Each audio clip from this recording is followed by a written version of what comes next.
প্ৰতিটো তাঁতশালৰ কোমল গুণগুণ শব্দত ইফালে সিফালে বোৱা প্ৰতিখন হাতত বাঁহ, ৰেচম আৰু মাটিৰ শিল্পত থাকে জীয়াই এক অভিলাষী আত্মা তাৰ স্পন্দনশীল হৃদয়, যি ভাস্বত হৈ উঠিব বিকশিত ভাৰতৰ সোণোৱালী স্বপ্নত।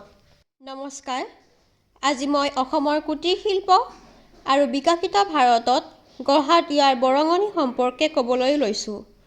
কুটিৰ শিল্প বা কুটিৰ উদ্যোগ অসমৰ পৰম্পৰাগত অৰ্থনৈতিক আৰু সাংস্কৃতিক পৰিচয়ৰ মেৰুদণ্ড।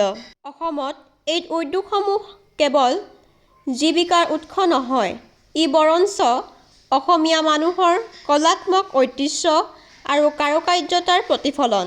ই অসমীয়াৰ বাবে এক সমন্বয়ৰ সেতু, যি অসমৰ মাটি, প্ৰকৃতিৰ লগত ইয়াৰ বিভিন্ন জাতিৰ গৰিমাক সংযোজিত কৰে। অসমৰ বিভিন্ন প্ৰান্তত বিভিন্ন প্ৰকাৰৰ কুটিৰ শিল্পৰ বিকাশ ঘটিছে। ইয়াত কিছুমান কুটিৰ শিল্প যেনে হস্ততাঁত উদ্যোগ, কাঁহ-পিতলৰ শিল্প, অসমৰ ঘৰুৱা পৰম্পৰাগত খাদ্যৰ উদ্যোগ আদিৰ বিষয়ে উপস্থাপন কৰা হৈছে। অসমৰ শিপিনীসকলে তাঁতশালত বোৱা সপোনৰ চানেকিৰে অসমৰ মেখেলা-চাদৰ, গামোচাত প্ৰতিফলিত হৈছে।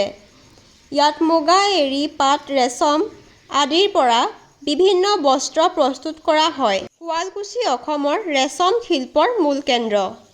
মহাত্মা গান্ধীয়ে সেয়ে কৈছিল, অসমৰ শিপিনীয়ে তাঁতশালত সপোন ৰচিব পাৰে।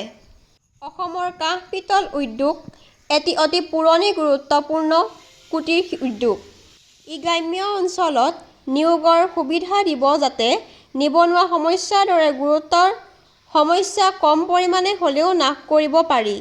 কুটিৰ শিল্প বিকাশে পৰম্পৰাগত শিল্প সংস্কৃতিক সংৰক্ষণ কৰাৰ সুযোগ দিয়ে। শেষত অসমৰ কুটিৰ শিল্প হৈছে পৰম্পৰা, দক্ষতা, বহন ক্ষমতা, অৰ্থনৈতিক তাৎপৰ্যৰ এক নিখুঁত মিশ্ৰণ। শেষ বুলিলেতো শেষ নহয়, হয় নতুন আৰম্ভণি। ধন্যবাদ।